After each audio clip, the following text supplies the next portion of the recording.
The Dangerous Friends Conference continues here on Dead Men Walking Podcast with Brandon Wood and Steve Deace. Let's get started. Exploring theology, doctrine, and all of the fascinating subjects in between, broadcasting from an undisclosed location, Dead Men Walking starts now.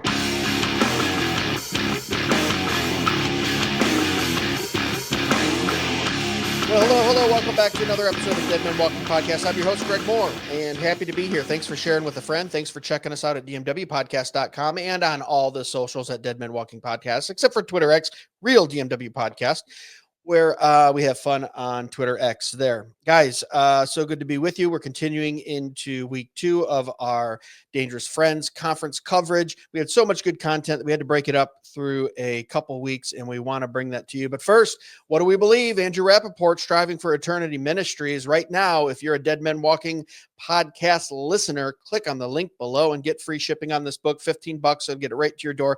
A great book on the basics. It's good to give to a friend who's maybe exploring theology, a new believer, or something you just want to brush up on yourself, even if you are mature in the faith. Andrew Rappaport is a friend of the show, great guy, Striving for Eternity Ministries.org. Click on the link below and check that out. And of course, our friends at Dominion Wealth Strategists.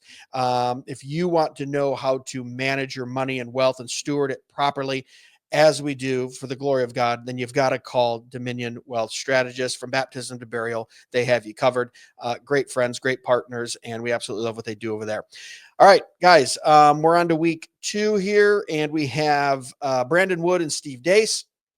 It was pretty cool to see Steve again. I had interviewed him originally out in South Dakota, then saw him last year at an organization here in Monroe County where I live, and got to catch up with him at the conference, just speaking with him over the 2 days. It was it wasn't a 5,000 person conference. It was a little smaller, so there was more time to, sit and kind of relax with the speakers and things like that. But he came on the show. We talked about everything. We talked about us giving each other COVID back in 2021 in South Dakota and how sick we both got. And we laughed about that. Did he give it to me? Did I give it to him? Who knows? Because we left there with it. And we both talked on the, in proximity, close microphones. We talked about what the American church needs to do. We talked about some political stuff with Trump and the Thomas Massey stuff and how Trump is primarying Massey and what he thinks about that. It was pretty cool. And then we're going to shift into Brandon Wood, who is one half of the Eschatology Matters boys over there with Josh Howard. And Brandon doesn't normally go on podcasts. He is not in front of the camera. And I convinced him after 2 days of just, hey, jump on and let's talk. We talked about brother wars. I jokingly said he started the brother wars. That's not entirely true, but it is fun to put that on him because he did not want that mantle at all. And if any of you know my personality, if I find something that someone's uncomfortable with, I will just keep teasing them with it until we become best friends or they hate me. With that being said, that was an interesting talk with Brandon. That was towards the end of I think it was the last day of the conference.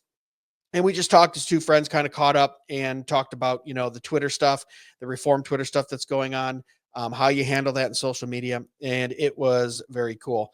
So, guys, I'm not going to talk too long. I just wanted to intro that and let you know that you're going to have Steve Deace and then Brandon Wood combined together for the second week of the Dangerous Friends. The next voice you'll hear is me and Steve. Here we go. Well, I saw you last year. You came to you spoke at our local Monroe County GOP dinner. I think it was earlier last year, so not too far from where you're at right now, Yep, about 30 minutes. October of 23, I think it was. And then first really met you and came to know you at Fight, Laugh, Feast in South Dakota. Okay. Where I came. They all gave me COVID. I came back with a horrible case of COVID, made it through. Didn't change. I actually gave my talk that day with COVID. Did you? I mean, that whole day until like an hour before we were going to speak. I mean, that previous 24 hours, I was racked. I couldn't breathe. And then it just like So you gave me COVID then? Yes. Well, okay. I gave it to you. Yes. Yeah. But didn't change my stance on what was going on at the time just because I got a little sick for a couple of days. Love what, just see the trajectory and what you've been doing over the last 4, 5, 6 years. Unbelievable. Probably one of the few speakers of truth, even if it gets you in trouble with political parties, which I absolutely love. There's not much of a market for that, but I'm trying to corner it. Tell me about it, right? It's pretty crazy how you can have all these ideas, but if you step out of line on certain tribes within politics or within denominations, it's really hard to go cross that because it's all. I'm referring especially to Trump stuff because there's many things I don't agree with Trump on. I did vote for him. I praise the good things, and I will criticize the bad things, right? That's what I kind of like about you, just being intellectually honest. I've seen some very smart, very wise, very discerning people push that aside so they don't have to suffer the wrath of their tribe, right? Yes. So what you're doing, I think, is it's Dangerous Friends. I think Jamie does it very well. I think Seth does that very well. He has, feet in multiple camps and goes, I'll tell you what's wrong and right about this. And I think the younger generation appreciates that. I don't know your demographics of your show, but I know more people at my church. We have a church of 750 people, a baby born every 11 days, very young church, a lot of Gen Zs, and they listen to you. They're listening to you. And it's, I'm not saying you're not doing well with older folks too. Yeah. But the younger folks are looking for authenticity. They're looking for someone who will speak the truth, whether it gets them in trouble or not, and not really being so tribal that you have to bend principle and kind of your intellect, right? Yep. I hope everything what I'm saying is all right. I That's just how totally I'm perceiving it, okay, from an older guy looking in. But yeah, you're at Dangerous Friends. We're at Dangerous Friends right now, guys. We're on day 2. We're in Monclova, Ohio. That's just outside of Toledo. Close one for me, about 30 miles away, but we're with Steve Deace. And your talk was awesome. Give us a little preview for those who might not be here, what you talked on, and your thoughts about being a dangerous friend. They brought me here. You're going to get all kinds of people that have way more theological bona fides than I do. The people I read to prepare for what I'm called to do. Right. Okay? Yeah. But what I'm going to specifically be addressing is the intersection between the political arena and the church. Yeah. And we have an inverted paradigm right now. Yeah. Where we're having revolution, but we did not previously have an awakening or a revival. And that's not how that works. In our country's history is we had awakening and revival, and then we had revolution. First, we established where the Spirit of the Lord is, there is liberty. We established that first. Yeah. Where does liberty come from? The freedom from our sinfulness, the freedom to be faithfully obedient, to live righteously. That gets to be established in the hearts of a critical mass of the people, for then a people to then say, we have no king but Jesus, and mean it, and have a revolution based on that. And then to start a society with certain biblical truths, common grace, the idea that human nature is not basically good. Yeah. Right? So we need government. As William Penn famously said, if men were angels, we wouldn't need government. Right. But we need to remember the people that are going to be occupying that government are every bit as sinners as the people they're going to be called to govern. Sure. So government needs to be limited, needs to have jurisdictions clearly defined. That's the enumerated power. A necessary evil, as Jefferson said, right? Correct. But the problem we have right now is we're having a moment. And it's a vital moment. It's a moment the culture and the country greatly needed. But it will not cascade into a movement without the church. And I think right now, for all of its various faults, in terms of engaging against evil in the culture, MAGA is ahead of the Church of Jesus Christ in America. Okay. And it's become the primary conduit for young men that the church has largely just left behind. Yeah.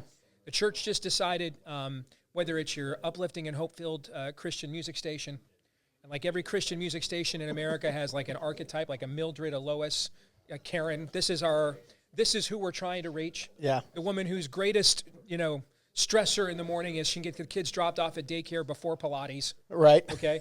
And so all of our programming, all of our messaging has to reach this woman. Yeah. All right. And we've just left young men completely and totally behind. Yeah. And what we're seeing is being based, all right, is attracting young men who are tired of being, the natural instincts, the masculine instincts within them are tired of being shackled.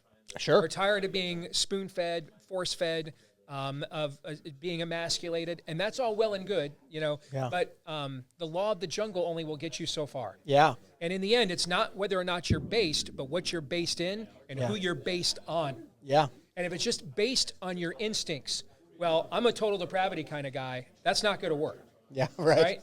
For a while, your instincts, when you are going up against obvious delusion and stupidity and insanity, will round themselves out. But eventually, you're going to have to, when you use that baseness to get power, you're going to rule now. Yeah. You're going to reign now in your home as a father, as a husband, in your place of work, as a constituent with a vote. And that's when it comes down to, what are you based on? Who are you based in? Yeah. And that's what's sorely lacking right now. Yeah. And if you want to know how you get into a pattern, you look at Old Testament Israel, sin, fall, judgment, redemption, restoration, a multi-century pattern of this. Sure. You ever wondered why there's a book of Judges, no book of priests? Right. We've got major and minor prophets. Why don't we have major and minor priests? Yeah. I mean, did God set aside a Levitical order to handle the affairs, the ecclesiastical affairs of the people? Yeah. Where were they all this time? Yeah. Where were the hero priests? Yeah. You ever wondered why we had to go call a shepherd, call Amos a shepherd to be the prophet? Where are all the priests? So this is not unique in our history. When you try to have revolution without the church, you're going to have moments. Yeah. We're in an upswing right now, but we are without the church. We're always just one more election away from. Sure. Hey, how do you like your prison cell for what you believe? Right. Which train car do you want to be on when they take us to the camps? Yeah. And I hope I can still text #RedWave on my way to the prison camp for what I believe. Yeah. Right. So we needed this moment as a country badly, as a culture badly. If to me the most positive thing is to see that we finally figured out that I was beginning to doubt Normie America still existed. Yeah. Because there's not enough of us to win by ourselves. We need them. And so I was beginning to think Normie America is just going to let them just completely just do whatever they want to them from this time forward. Not even the castrating of their kids and the chest binding of their daughters will wake up Normie America. Normie America woke up. That is the good news. Right. Other good news is seeing young black men, Hispanic men overall, vote GOP higher than they ever have before. Trump actually won Hispanic men outright. Yeah. Our generation, Gen X, we were the largest demographic in this last election. Trump won it by 10 points. Yep. Young men overall flocked to our side. Those are all long-term opportunities. Yeah, but now what do you do with it now that you have it? We won't take advantage of them without the church. We just won't. That's my point, though. You have this squandered opportunity here if it's Christless conservatism and it's not backed with the church. I agree. Trump can't be our end-all and be-all. And in the global backdrop, this is a nice little upswing, but it means really nothing in global history. What are we going to do with it? What I found is I've got a lot of pastors and scholars coming on the podcast, and they are talking to other pastors, especially in the evangelical church, and they don't know what to do with the men. They go, how did Tate get all these guys? Well, what do we do with the manosphere? And it's like, well, you've been asleep at the pulpit, asleep for 50-plus years, so now we're being reactive. The church is. So pragmatically, what should we start doing right now to go, okay, we have this younger generation, the Gen Zers listening to you, the alphas, even as low as 12, 13, 14, 15, searching for actual objective truth. That's what based is. That's what going after Steve Deace shows are. That's what it's like. I want truth, man. I've been lied to my whole life almost. If you're 25, you grew up in just a lie, a media lie. My producer, what do we do? Aaron, who he was born in 93, so he's 32. Okay. So an elder Zoomer. He's right on that edge. Yep. He said to me a week ago, he goes, I finally feel like I might be living in the America that my parents just told me about and took for granted. Yeah. For the first time. That's scary. That is scary. I have a radical answer to your challenge. Okay. Here's stay with me now. Okay. Right? This is going to be way out of left field. I'm going to suggest masculine men go into our pulpits, open the Bible up, and tell people what's in it. Right. Yeah. Not self-edit it. Yeah. Not base the entire church around mom. Yeah. Listen, I love moms. I'm married to one. I made her a mom 3 times. Happen to be very fond of moms. My oldest daughter is a mom. Yeah. Adorable mom. Yeah. With the cutest grandkid I've seen on the face of the earth, and I'll fight you if you disagree. Right. Okay? Big fan of moms. My mom had me at 15, otherwise I wouldn't even be here. Yeah. Right? They tried to convince her to abort me. My biological family, father's family, tried to bribe her pay Wow. her to abort me. Yeah. I'm a big fan of moms. Yeah. Okay. And none of us are here without our moms. Yeah. All right. But we can't elevate moms in place of the dads. Sure. We can't elevate women in place of the men. All right? Yeah. We have to establish the equilibrium here. Okay? Yeah. So I've got that.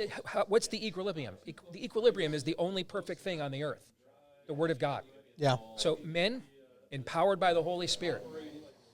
Masculine men. Men. What do I mean by that? Like when we left the church we had belonged to, and I was beginning. I kind of had thought for about a year or two that we should, Okay. but I was complacent, frankly. That's happened to me. You're comfortable. Kids are in stuff. You got friends. Yeah. But I can just kind of sense, and then the church ends up inviting this guy, Preston Sprinkle. I went to the church leadership, didn't like the answers I got. Okay. But here's the thing. I'm Steve Deace. I'm the rabble rouser.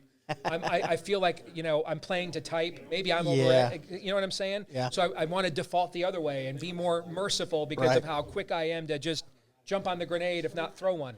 Yeah. And my teenage son comes to me one day, and him and my wife were the last three left in the house. The daughters have grown up, moved out. Okay. And I just confessed to him. I said, I'm guys, I know I haven't brought this up before. What do you think of the church we're going to? I don't know. You guys tell me what you think. How old are they? My son was entering his senior year in high school. Okay. He's a senior now. So young adult. Yeah. He jumps right up. Okay? Jumps right up. He says, listen, Dad, I respect you too much to have said this before, but since you asked.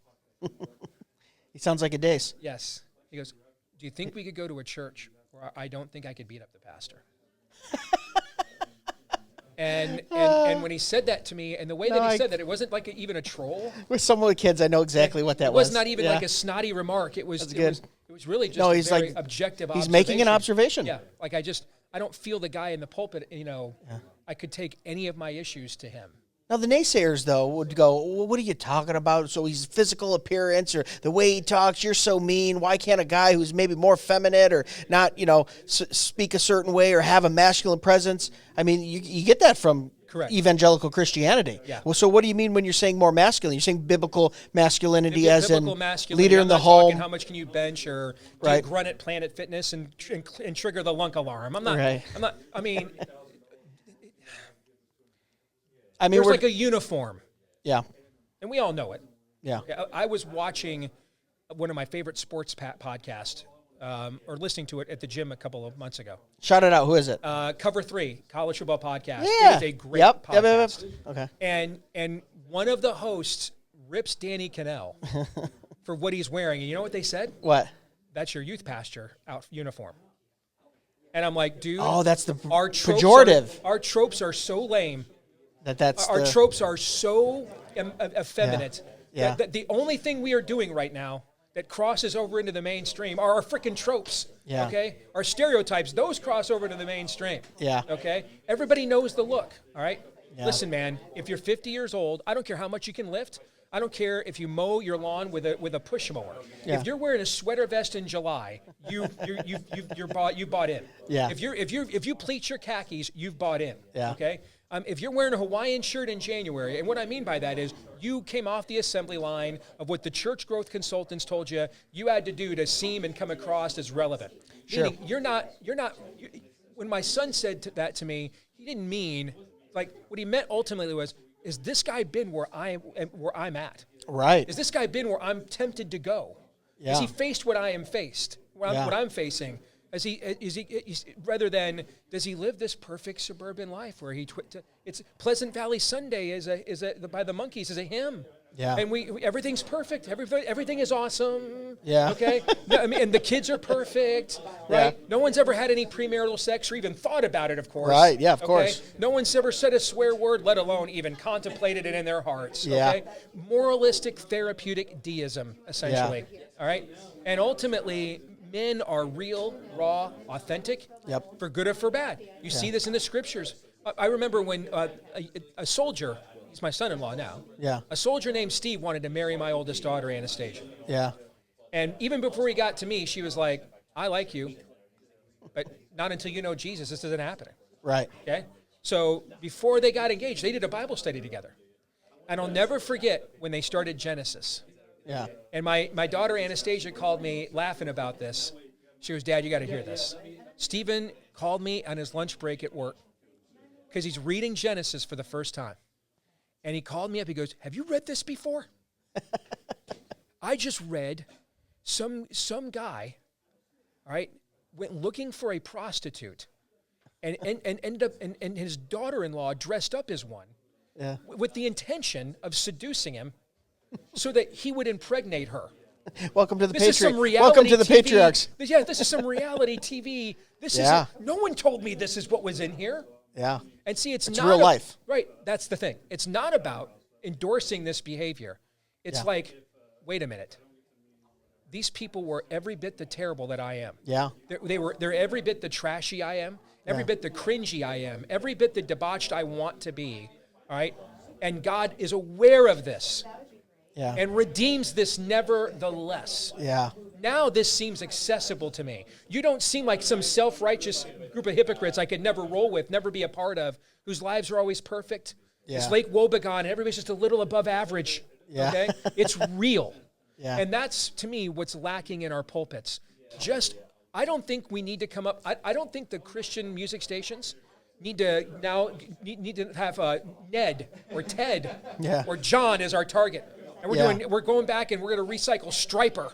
And we're doing Christian heavy metal to get the dudes. That's just is that a thing? I don't listen to Christian radio. Are they doing that? Are they bringing back Stryper? With the women. They have for 20 years. Well, What I'm suggesting is, instead of playing to groups, which is a way of playing to fads, my bright idea is men in the pulpit, follow me now, like that meme from Mad Men. Yeah. All right, where the guy, here's my idea. Yeah. Here it is. Men in the pulpit. Yeah. Open the Bible up. Yeah. And tell men and women what it says. Yeah. And I think we'll be amazed what would happen if we just hit a critical mass of that, brother. Yeah. No, that's so good. And it's pretty crazy because if you open the Bible, you start reading it, you go, there's some real life issues we're dealing with in here that apply to men and women, and we see how they went through them. Yes. You know, I think even like you said, like Abraham, the patriarch of the faith, and it's like his faith was counted as righteousness unto him, but he was a lying, skeezing, afraid and sometimes. And Jacob is the patriarch and of the Jacob, 12 tribes. His name literally means schemer. That's what his name meant. Okay? And I just think, because we're lacking reverence for the sovereignty of God. Yeah. And I think ultimately it would be kind of pretentious if we all named our kid God. Right. Right? So we name our kids David, Samson. Yeah. All right? These guys have real issues. Yeah, real flaws. Real flaws. Like every one of us, right? Yes. And I think we've chased after so much of the Christianity Today version of relevance. Yeah. Which has led to skinny jeans, pleated khakis, sweater vests, and Hawaiian shirts. Yeah. When the ultimate relevance is just how honest God is about the human condition, and then how far he's willing to go to redeem it. Yeah. And to me, that's the most relevant story of them all. And yet that's the one that has largely not been told and taught in too many of our churches for too long. So as we finish this up here, where do you see us going in the next 3 to 5 years? Where do you see us as a culturally, with church, with religion, with politics? Like, that's your wheelhouse. Mm-hmm. That's what you talk about. A lot of people look to you for that. I mean, if you're using the Steve discernment, whatever amount God has granted to you, what are you seeing in the near future? Are you seeing? I think on the political front, they're complementary paths, but they're separate ones. Okay. Okay. They're not on the same path, but they need each other to finish the path that each of them are on. I get that. On the political path, the Trump administration is you cannot drain an entire swamp of bureaucrats. There's hundreds of thousands of them. Yeah. It just can't happen. So what the Trump administration really needs to do, going back to the real early years of our childhood, is reenact the pilot episode of Happy Days. And in the pilot episode of Happy Days, Fonzie asks someone who's given him a hard time, would you like to step into my office? Yeah. And this fool actually said yes. Yeah. Every episode of Happy Days that ever aired for the next 12 years after that, Fonzie would always ask some fool, you want to step into my office? What was his answer after that? Yeah. We're good. Straight up, no, I'm good. No, I'm good. My bad. Yeah. I was out of school, out of line. let's let it go. Yeah. Example was made. See my point? Right. Yeah. The Trump administration needs to put somebody who matters, that we all know is a traitor and a corruptocrat, in an orange jumpsuit with a perp walk, in chains and handcuffs, to put all the rest of these bureaucrats who think they're going to be the leakocracy for the Washington Post and New York Times to run a coup for the next 4 years, put them all on blast. That could be you, bruh. Yeah. That could be you. Step out of line. That could be you. All right. I hope he does, but and look, if they don't do that, then you're going to see the bureaucratic state. Once we're in a high right now, and Trump is exerting as much executive power as he possibly can, but the presidency has the limits of how much it can exert. And thank God. And thank God for that. and he's getting close already to being towards the end of that. Yeah. Okay. And then once that happens, and it becomes about the bureaucracy and the NGOs actually carrying out his edicts.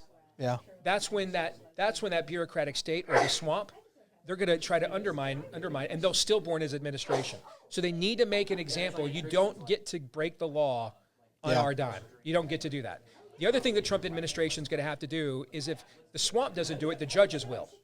The judges are now saying, we have the power to tell you who you can hire and fire. We have the power to tell you whether you give money, budgetary powers that not even John Marshall, when he conjured judicial review, would have, in Marbury versus Madison, would have had even if he was on ketamine and LSD, would have thought that they had that power. Right, okay? yeah. So at some point, he's going to have to do what Lincoln did to Dred Scott when he signed the Emancipation Proclamation, said we're not enforcing the Dred Scott decision. It was heinous, it was evil, we're not doing it.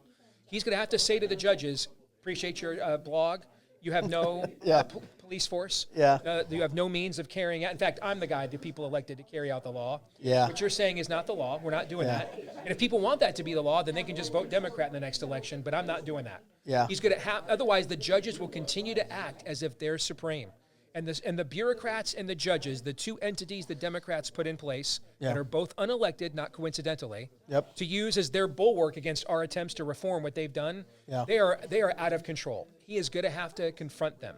If he doesn't, ultimately his administration will be stillborn. Do you think he has the intestinal fortitude for that? I do. Being a second term, you don't think he's going to keep in the back of mind, hey, we might want to set up a Vance or something for a run, so I'm going to... That's my point. If they don't do that, they'll wreck his term. Because, I mean, Vance won't be able to win. I still can't believe he's trying to primary Massey. I mean, well, Massey's a buddy of mine, and they go, we found all this waste, and Massey goes, cool, I don't want to vote for the... I love Thomas Massey, but... Why are we arguing about that? Why is the president primarying a congressman who 99% of the time is doing the right thing and on this one thing? I don't like that part about Trump. I agree. I totally put agree. someone in chains, man. I totally agree. But kings don't like people to be able to think they can get to their right. Yeah. All right. Well, you're right. Okay. Yeah. I'm not saying that's right. You asked me. I'm not endorsing it. I'm giving the explanation. No, I hear now, you. what's completely, I mean, Rand Paul has the same position. Yeah. And the reality is we don't need Thomas Massey's vote. Yeah. He's just one guy. We need Rand Paul's vote. I have no idea why Rand Paul gets to take the same position Thomas Massey does, and everything's totes cool with him. Yeah. And Thomas Massey's got to get primaried for a third time. That makes no sense to me whatsoever. On the church side, on our path, okay, the church needs to see that the culture is ripe to go back and preach the whole counsel of God. Okay. To make truth its own reward again. Yeah. All right. That's good. The biggest problem America has more than anything else is that nobody wants to kill or imprison our pastors. Yeah. That's the biggest problem we have. It's become too comfortable, brother. Exactly. And it's a good paying gig. And get some accolades. Wear some skinny jeans. Get some good coffee. Many of our churches have decided to act as if to not have elders but boards of directors. To not have creeds but vision statements. Yeah. Since they've decided to corporatize, I think it's probably time to give them what they want. I'll tell you what. If you're not here to fulfill the Great Commission and disciple the nations, then we leave. Yeah. I mean, if they're businesses now, would you keep going to a business that didn't give you the product you wanted, or would you go to the business that gave you the product you did? Yeah. All right. And so I think it's time now to just rally to churches that are willing to put on events like this one. Yep. Talk to people like us. Sure. People like me. Yep. Okay. And I think that's where the foot traffic now, just like in the previous generation, when the denominations that went what we call today woke or heretical, when they went fully woke and heretical, they died. The Episcopalians, the United Methodists, they're Congregationalists. The old mainline, they're imploding in terms of... They're actually withering, right? on the vine right now, So what we now need to do is the same thing within evangelicalism now, all right? which is, Yeah. all right, so if you're Suffolk, then Yeah. the foot traffic needs to respond accordingly. Yeah. Well, we saw some of that after COVID too. I really saw pruning. You are seeing some in of that. God's I agree. providence, and I think And I'm we're hearing working from through several, that. my own Yeah. pastor, the church we go to now, is one of them. Yeah. I've heard this story from many pastors around the country. Before COVID, I knew I was a wimp, but I was too scared to not be. And I was afraid that if I stopped being a wimp, our church would empty out and people would lose their jobs. Yeah. And then COVID came along, and the church emptied out anyway. So now, and now we don't know that we're ever going to reopen. And then God said to me, well, now you got nothing to lose. Yeah. All right, took all your idols away. Might as well go ahead and stop being a wimp. Yeah. And then we came back from COVID, and we lost a lot of the people that were there before COVID.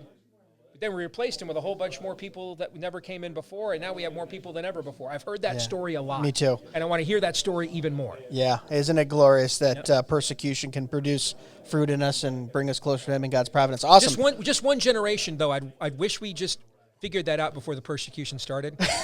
Right. Maybe Yeah. just one time. Could You're we do so that right. One time? Yes. You know, we look back, we go, oh, that was a good godly, and we don't have to go through it though. Just one time. Let's maybe get it before the persecution starts. Yeah. All right, Steve. We're going to link up everything, guys. If you're watching or listening, you can click through. You guys know about Steve. If you don't know, we'll link everything up so you can see where he's at, what he's doing, where he's talking, social medias, all that good stuff. We're at Dangerous Friends. We're on day 2. We'll have more coming up. We're mashing them all together.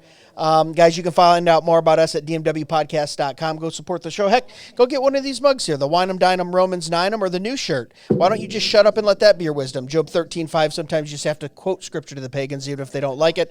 Remember, guys, chief end of man is to glorify God and enjoy Him forever. God bless. All right, let's do it. Yeah. All right. We're back at, where the heck are we? I don't know. It's day 2. Dangerous Friends 25. Brandon Wood, what's up, my brand? Hey, I brother. almost said my brother and then my man, and I said my brand. Oh, it's My been a name's long Brandon, day. so it kind of fits, It's always fun when I go to these conferences. Towards the end of the last day, the episodes get loopier and loopier with me. People go, and if I do them out of order, they're like, oh, that was an end of conference episode you put up front because you're an idiot. And I'm like, thank you for the constructive criticism. Now buy something from my merch store. So what's up, man? Eschatology Matters, the fire starter on the internet, Yeah. the man, the myth, the legend. Yeah, yeah. I got to see you twice in 6 months. I feel real special. Yeah, yeah. And we're going to see each other again in October, Lord willing. So. Yeah, Tennessee this year for Fight Laugh Feast, yeah.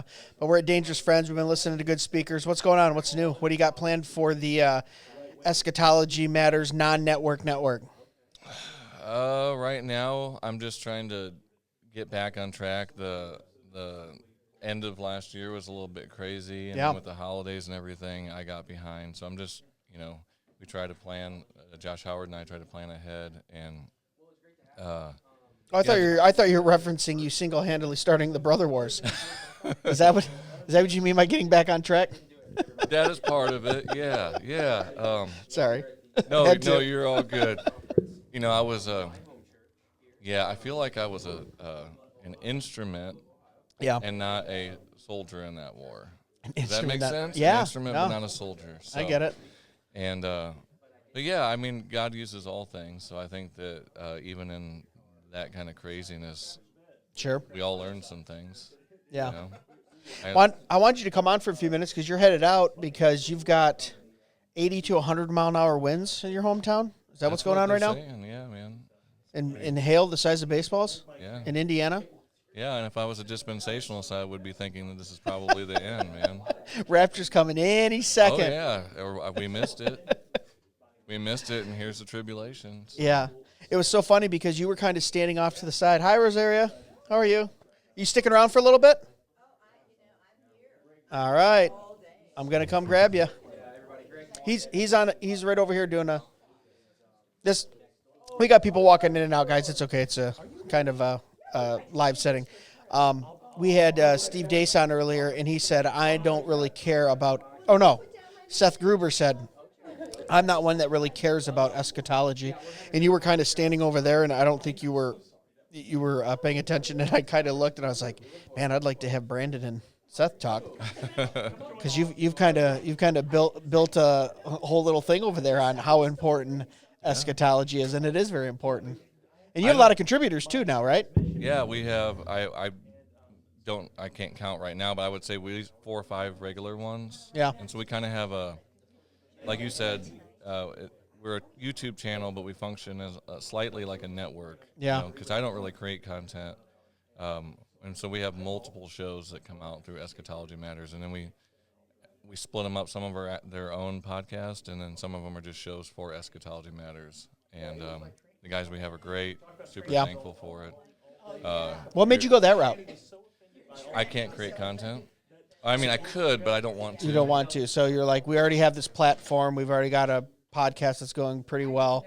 And that's when you started bringing other people on, or was it what's the order of it? Yeah, I see what you're saying. I don't know. Yeah, we had something working with just my co-founder, Josh Howard, and I. He was making content.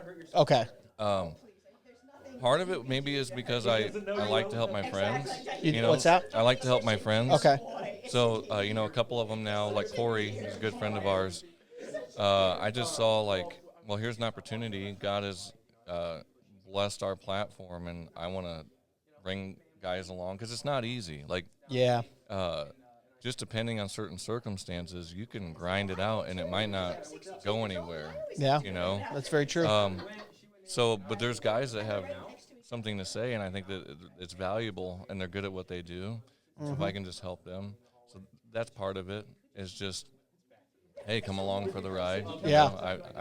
And it's mutually beneficial because they get to use their talents, and I get to have content to help further what we're doing with Eschatology. Yeah, it's like mutually beneficial. Yeah, absolutely. And charitable in both directions. Yeah, and it's a little bit of an experiment. It's not normal. It is pretty crazy if you think about it, man. In the 5 years it'll be 5 years next month I've been doing this podcast, and I've probably seen, just in my little world, 30 or 40 come up and go in that time. I think people have, in podcasting and content creation, YouTube channels, you kind of have these big dreams and these big ideas. And then I think sometimes people don't give it long enough. I see people quit after 6 months. If I would have quit after 6 months, I would have never even made it to Fight, Laugh, Feast. That was month 7, which really helped me, the very first one in 2020. Mm-hmm. And then there's like milestones each way. But the one thing I did want to do when I first started, I said, if I do this, I'm going to do it 100%. I'll be very consistent with releasing episodes. And in those 5 years, I've only not released an episode in a week, and we actually put in for a special tribute R.C. Sproul's last sermon, which people really seem to like. But being consistent every week, is that something that you kind of, like, what do you look for when you're bringing on partners? Guys that are putting out good content, being consistent like that? I look for guys that are passionate, and they're already putting in the work. Right. Because if you have to try to argue or convince someone to do something, you've already lost the battle. You need to find people, if you're going to partner and build something, you need to find people who are already doing it, and you're just teaming up together and making it even better. Yeah. So I don't look for people and just try to cultivate something whole cloth. They're already doing their thing, right? And we're just teaming up. So there was something else that you had mentioned. Oh, one thing that helped me with starting Eschatology Matters was I didn't actually have a plan to build a platform. Yeah. It was the growth initially was very organic. So sometimes I think guys, like you said, they have this dream, and so they put a lot of pressure that they already know where they want to go. Yeah. And for us, it was I actually started out doing conferences, and so I did a conference, and then I just posted the videos on a failed YouTube channel that I had already had. Yeah. And people started watching them, and so we just started building off of that organic interest. And so it's been, we're very niche, so it's just been good, solid, steady growth. And I think that that's one thing that's just helped me is that just seeing where God takes it and not, but with a good work ethic, like you said. Sure. I don't ever miss a Tuesday. I don't think I've never not released content on a Tuesday in I'm a Wednesday 2.5 years. Yeah. So it's this dedication, to building something, and you're not doing it half-heartedly. Yeah. You're putting it all in.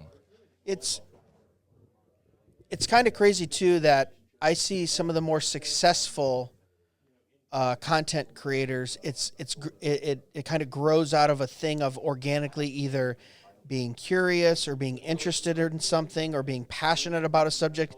The ones that set out to be like, I want to be known and I want to do it for So I get that VIP placard or whatever, at the conference or whatever crazy ideas people have.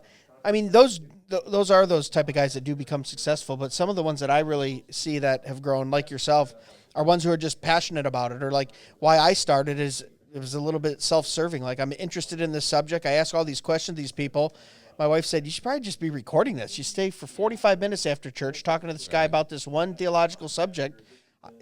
Go do it on a podcast, and it helps kind of, satiate your curiosity. And I've found it, if it's like, and Corey's a good example, who's right behind us. He's the same way. He's very curious about those things and knowledgeable, and it just comes very naturally to do a podcast. You guys are the same way. I think listeners, correct me if I'm wrong, but I think listeners can kind of know that. They can kind of tell. If they're listening to you week in and week out, within a couple months, they can tell this guy's either a blowhard or doing it for other reasons, or he really wants to like kind of understand his guest or his co-host, or you know what I mean? There's like a authenticity there. Yeah. And that's what I'm attracted to in podcasting, because I consume a lot of podcasts. And if you're just kind of going through the motions because you need a platform, I'm like, I can kind of sense that. To where, in all your contributors, very, Keith's over there dying on us. You okay? You got something you want to say? Don't go dying on me now. He's like, I disagree. Right. We got Keith Brown off to the side here. Good to see you, brother. I'm glad you came in. We were holed up in this podcast area because for those of you guys watching too, it looks, kind of like a standard thing, but it's a smaller room with a bunch of us in here, and we're off to the side. Keith texts me, "Are you even here? Where are you? Did you text me yesterday?" Oh, today. Okay, I couldn't remember.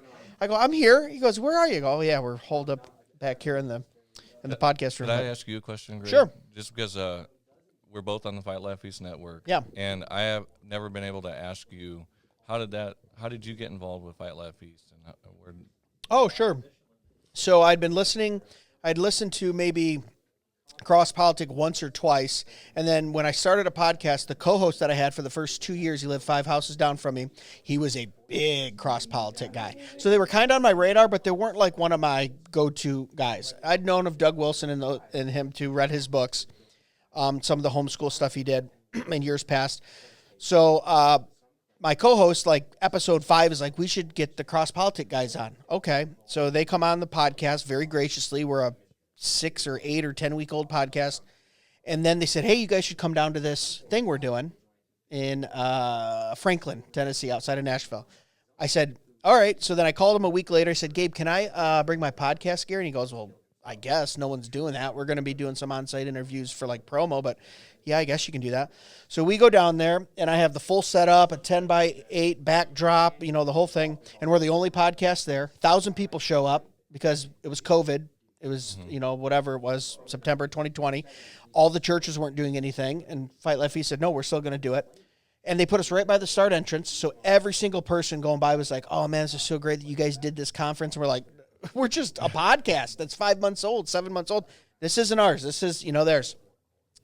And Gabe and Chocolate Knox and Toby, they were very gracious to allow us to go to their speakers and say, hey, will you come on the podcast? So you got a 7-month-old podcast that no one knows, and we're talking to the guys from Cross Politic, Gary DeMar, Jeff Durbin was on, Joel Webbin came on. I mean, it was just this thing where we kind of got all these bigger named guests, I guess you could say, within the Reformed community within a short amount of time.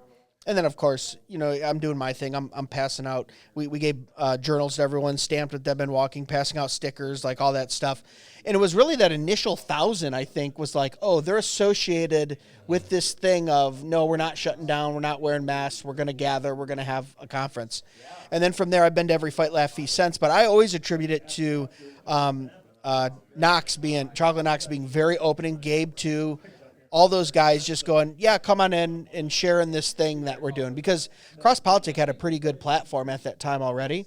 They didn't need to take a podcast like mine in that's essentially doing very similar things. I mean, theology, culture, politics.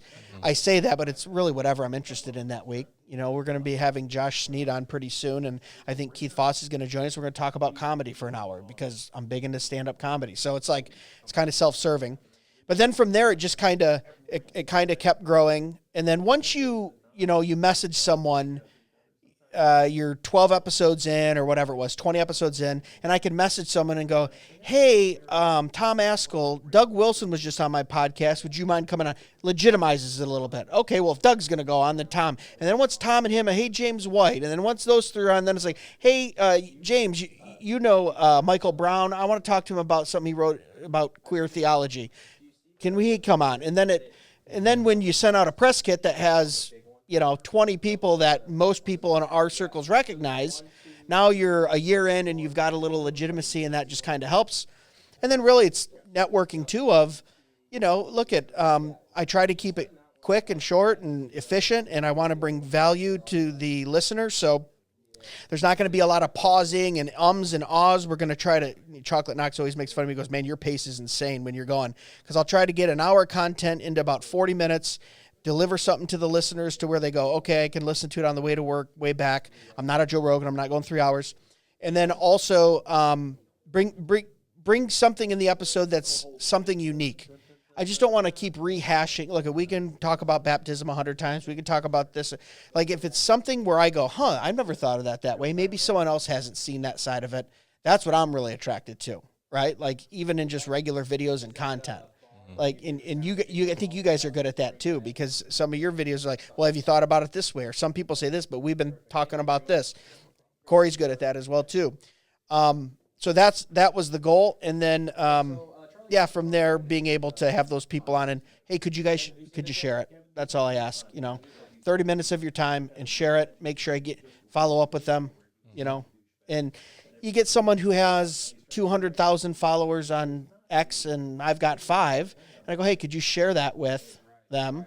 That helps, The bracket thing helps. You kind of diversify a little bit. You do different things, do conferences, and it's just kind of a brand, just like how you're a brand. Everyone, eschatology matters. Even if they haven't listened to you, they've seen the yellow symbol, they've heard the name Brandon or Josh somewhere. They know someone either likes you or doesn't like you. And that's all you can ask for in the cluttered space of social media is some little bit of, because at some point they're going to listen. They might not be listening now, but the point is get them to listen. And then if they keep coming back, that's a win. And that's how you grow, So the guy with the weird backdrops at the, the fun backdrops, and has the big skull with a crown on it. I've had guys go, I've seen you every time. And I just started last year at the very last one in Fort Worth. Some guy came up to me. I've seen you at every single Fight Laugh Feast for 5 years. I just started listening, man. I really like it. And I was like, that's awesome. Instead of just going, hey, good job on the podcast, it meant more to me that he was like, I ignored you for 4 years and didn't want to take 5 minutes. Dude, I don't get mad at that. I do that. I've seen things and went, I'll get to it. It's not at my priority list. And then I find something, I go, I really like this. Where was I the last 4 years? I'm just like, thanks for listening now. You know what I mean? So it's this weird thing where I think people give up a little too soon, if that's really what you want, you want to do, Yeah, that too. I buy people with cigars, stickers, whatever I can, ride on the e-bike. Well, I'm a politician at heart. If I can buy your vote somehow for you to listen to my podcast, I will. But that was the long version of a very short, should have been a short question. Okay, yeah. Well, so I'm glad I just interviewed myself. Awesome. Thanks, Brandon. That was my whole goal. Just turn the tables. Turn the tables. I did it. I totally did it. Yeah, because you weren't really feeling the interview. I think when we were in Fort Worth, you're like, no, dude, do it. And it's like, that's when someone tells me no, and I think that they're going to be a pretty good interview, or I want to talk to them, then I'm like, oh, I got to get them. We got to get Brandon on this thing. And he almost got out of here. He almost used a natural disaster as an excuse, you guys. He goes, oh, there's hail as big as my head, 100 mile. I go, 100 mile an hour? It's still unbelievable to me. But in Indiana. That's what I don't think I can remember the last time that's happened. I mean, Midwest usually gets tornadoes sometimes, but not like that high of winds. When I don't remember these as a kid, but they started calling them Django. What do they call that? There's a wind shear that's called like a Django or something like that. And it's Django and chain. It's like 9. Help me out here, bro. Like he's looking at him like he's like, I'm taking pictures. I'm not Googling. This is what you need. You okay. need somebody off camera like Joe has. I know. Like, hey, look this up for me. Yeah. It just adds a certain vibe to your show.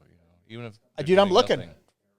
I've offered to a couple people in my church. I actually do better with a co-host because I'm not a scripted, write it out type of guy. I'm a you said something and now my ADHD kicked in and something popped into my head and now I can talk. I do much better with two, and it just didn't work out with Jason, who still friends to this day, but he had moved away and did some other stuff. And a Zoom co-host is not the same as an in-person co-host. I mean, you know that. It's just different. There's just better interaction when you're in the same room. You can go back and forth quickly. Even if you have, I've got fiber internet, but there's still this weird delay when you're not in a room with someone. Yeah. You just can't do it. Well, I've only ever done one interview on Zoom, and the first thing I noticed was, well, there's a delay. I don't like this. I didn't want to do it anyways, which I feel I felt guilty ever since I told you no, because after that, Steve Cruz, which Steve, regular man, he asked me for like the third or fourth time, and I was finally like. Because I like Steve. Yeah. I like you too, but I clearly like Steve more, obviously. Yeah, obviously. Hey, I wouldn't blame you. Steve's a great guy. But Shout out Regular Man Podcast. Yeah, and so I was like, yeah, you know what? Yes, I will do it. Yeah. And but I am purposely trying to do more because if people don't know, I'm a producer normally. I don't do interviews and things like that. But I do feel like the ratio, yes, that's Thank you, Jamie. A deratio. See, Keith's our new Jamie. It started with a D. I need him. Yeah, I need you in studio. There we go. There you go. Exactly. No, but it's good for you to do interviews though, because at some point you got to be out there a little bit. Just being a producer and being part of the brand of Eschatology Matters. People are going to want to know. Yeah, I talked to. Going to want to see you. Who is? Trying to think, he does the Spurgeon stuff. Where I'm looking to your producer now. He does all the Spurgeon stuff. The Pilgrim's Coffer. I can't believe I don't remember his name, but I talked to him very early on, and he told me, "Man, you're gonna need to," because it was my passion to learn eschatology that made me do the conferences. He's like, "You're gonna need to get out there and at least tell the story." So that there's some connection there with an audience and not just simply be people coming up on the thing. Right. So I recognize now that we're at the stage, personal connection. We're at the stage in the platform where we need to do a better job of just connecting and having more of a heart, because without just, with your show, your audience watches it, like they're going to feel like they know you. Because So we need more of that personal identity, I think. And so I'm hoping to bring that. That's why I'm kind of coming out of the shadows. Shadows. So. Yeah, you are a looming. How tall are you? 6'5", 6'4". 6'7". I'm looking at my You're wife. 6'7"? She doesn't believe me. She says I'm taller than that. But I think he's 6'8". Yeah, she said that with such pride. She loved big old tall man. She's like, no, he's 6'8". I snagged a 6'8"er. Oh, I can make you both blush. All right, let's finish it up. So what's coming for Eschatology Matters? You got anything you can release or tell us, or you got plans? You got debates? You got another channel? You got guests? What's going on, man? Yeah, we do have a spicy. We don't normally do debates, but we're doing a kind of a spicy debate with the other Paul, who is known as the other Paul. Yeah, he's on X, and he's kind of known as one of the harder CN guys. Oh, yeah. Okay, I know what you're talking about. And then Nathan Anderson, whom I think you know. Yeah. So we're going to do a debate between, the hard CN, really pushing the boundaries there, and then a hardcore post-mill, Theonomous, who's a friend of ours. Yeah. So we're going to do that debate, and I think some people will like that. They're going to go through. Andrew Sandlin posted a thing saying kind of like this, the new right, this is where they're going wrong. Okay. And the other Paul is going to say, well, not necessarily.